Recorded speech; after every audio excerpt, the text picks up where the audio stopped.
Esse vídeo é uma continuação do estudo do contrato de doação. Aqui a gente vai falar especificamente do caso de doação de ascendente para descendente ou de um cônjuge ao outro. Pegue papel e caneta, sua xícara de café e venha comigo.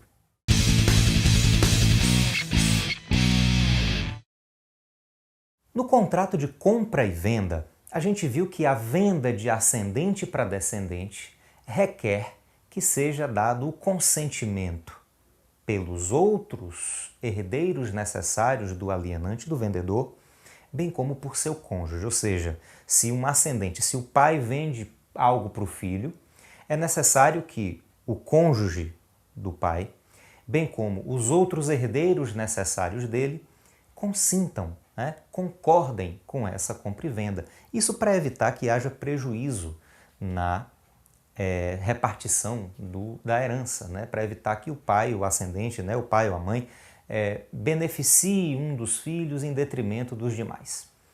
Meus amigos, no contrato de doação, esse consentimento não é necessário. A situação aqui vai ser diferente. Bom, em primeiro lugar, é possível a doação de ascendente para descendente? Sim, é possível. E de um cônjuge para o outro? Também. Mas vamos ver aqui as especificidades. Primeiro, a autorização nos é dada pelo artigo 544 do Código Civil. Acompanhe aqui comigo o texto do artigo 544. A doação de ascendentes a descendentes ou de um cônjuge a outro importa adiantamento do que lhes cabe por herança.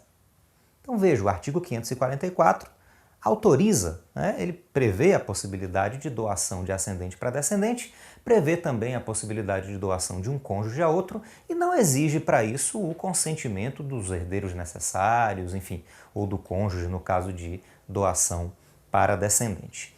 Meus amigos, a razão aqui é simples, é porque o próprio artigo 544 já determina que a doação feita de ascendente para descendente ou a doação feita de um cônjuge a outro vai representar um adiantamento do que lhe couber por herança. Ou seja, não há aqui aquele receio da compra e venda de que o ascendente esteja beneficiando, esteja privilegiando um dos herdeiros, porque o patrimônio doado, aquele bem que foi doado para um dos descendentes ou para o cônjuge, vai ser computado no momento da partilha da herança, no momento de se identificar quanto cabe a cada herdeiro na sucessão. Veja só, observe que os descendentes e o cônjuge são herdeiros necessários. Ou seja, na condição de herdeiros necessários, eles têm reservada para si a legítima, que é aquela porção de 50% do patrimônio do falecido, do patrimônio do autor da herança, que necessariamente fica reservada para a partilha entre os herdeiros necessários. Então, tanto o cônjuge como os descendentes são herdeiros necessários, por isso não existe aquela preocupação que há no contrato de compra e venda de um descendente estar sendo privilegiado e os outros estarem sendo prejudicados por uma eventual transferência de patrimônio. No caso aqui, tudo que for doado de um ascendente para um descendente vai ser computado depois no momento de fazer a partilha da herança. Vamos entender aqui direitinho como é que isso funciona com um exemplo. Vamos imaginar que Daisy tenha 2 filhos. Eu vou deixar de fora aqui o cônjuge ou companheiro para não complicar muito, porque afinal de contas é um vídeo sobre contrato e não sobre sucessão em si. Mas vamos dizer, Daisy é viúva, ou seja, ela não tem cônjuge, não tem companheiro, ela é viúva e tem 2 filhos, Leandro e Vivian. Muito bem, imagine que Daisy doe um imóvel para Leandro. Ela dá de presente a Leandro um imóvel avaliado em R$500 mil. Veja só, Daisy é ascendente de Leandro, é ascendente de Vivian também, e doou um imóvel de R$500 mil a Leandro. Muito bem. Vamos supor que Daisy venha a falecer. E aí, com seu falecimento, vai ser aberto o seu inventário. No momento em que é aberto o inventário, se verifica que Daisy deixou um patrimônio de R$1,5 milhão. Vamos supor, R$1,5 milhão. Bom, à primeira vista, o que a gente faria seria a partilha de R$1,5 milhão entre dois descendentes, Leandro e Vivian, e caberia aí R$750 mil para cada um. Mas não é isso não. Daisy não doou um imóvel para Leandro enquanto era viva, um imóvel valendo R$500 mil. O que Leandro vai ter que fazer aqui no processo de inventário é a colação desse imóvel, ou seja, ele vai ter que informar no inventário que recebeu em doação o imóvel de R$500 mil e esses R$500 mil vão ser computados, vão ser acrescidos ao patrimônio que Daisy deixou. Então, na verdade, o patrimônio que ela deixou não foi de R$1,5 milhão. Ela deixou R$1,5 milhão, mais aqueles 500 mil, aquele imóvel no valor de R$500 mil que ela havia doado a Leandro. Então, o que a gente vai considerar como patrimônio de Daisy é o valor de R$2 milhões. E aí, o que é que a gente vai fazer? Partilhar. Vamos dividir R$2 milhões entre dois herdeiros, Leandro e Vivian. Bom, veja que vai caber, nesse caso, R$1 milhão para cada um. R$1 milhão para Leandro, R$1 milhão para Vivian. Mas veja, Leandro já recebeu antecipadamente R$500 mil na forma daquele imóvel que foi doado para ele. Significa que falta, se ele tinha R$1 milhão a receber, falta receber R$500 mil. E Vivian, como não recebeu nada de doação em vida, vai receber o outro R$1 milhão aí do patrimônio de Daisy. Tranquilo, né? Não tem dificuldade não. Veja que Leandro é obrigado a colacionar o imóvel no inventário. Se ele não fizer isso, ele vai estar incorrendo em sonegação e disso aí advém várias consequências que a gente vai ver num vídeo futuro especificamente sobre o processo de inventário.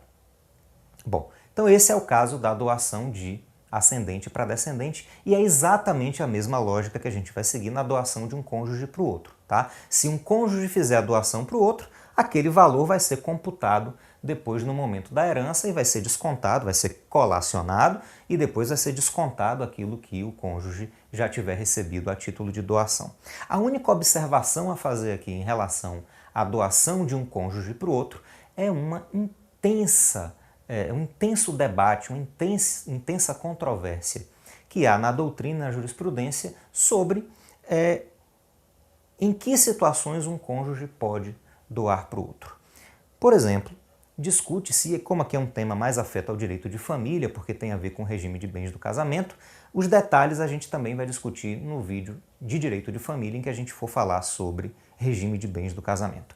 Mas, por exemplo, admite-se que pessoas casadas no regime de comunhão parcial possam doar uma para outra, desde que esteja se tratando de bens particulares. Evidentemente, o patrimônio comum do casal não pode ser objeto da doação, porque ele já é metade, né? Metade dele já é pertencente ao outro cônjuge.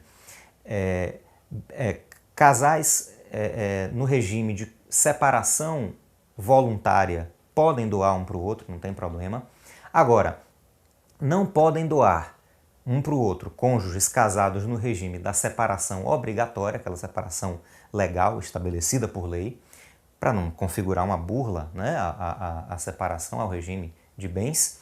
E também não podem doar entre si cônjuges que sejam casados no regime da comunhão universal. Porque como eles são casados em regime de comunhão universal, o patrimônio já pertence aos dois, então não faz sentido um cônjuge doar para o outro uma coisa que já pertence ao outro também.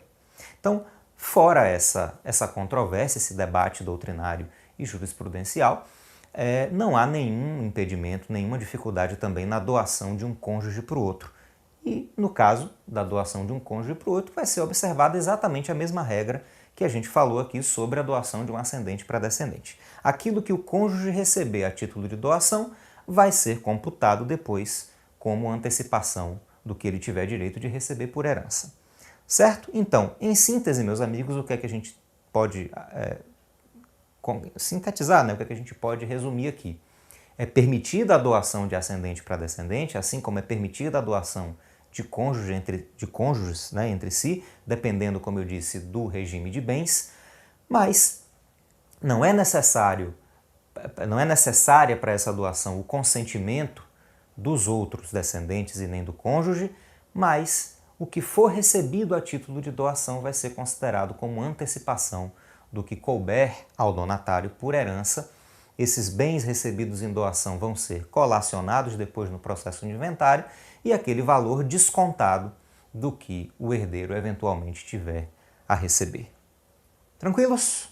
Bom, a gente continua vendo aí algumas regras especiais relativas aos contratos, mas por enquanto vai recarregar sua xícara de café, aproveite para indicar para os seus colegas, para os seus amigos o nosso canal, esse vídeo, ajude a espalhar esse conteúdo gratuitamente pela internet e volte para a gente poder continuar falando mais um pouquinho de contrato, falar um pouquinho mais de direito civil. Um forte abraço e sapere aude.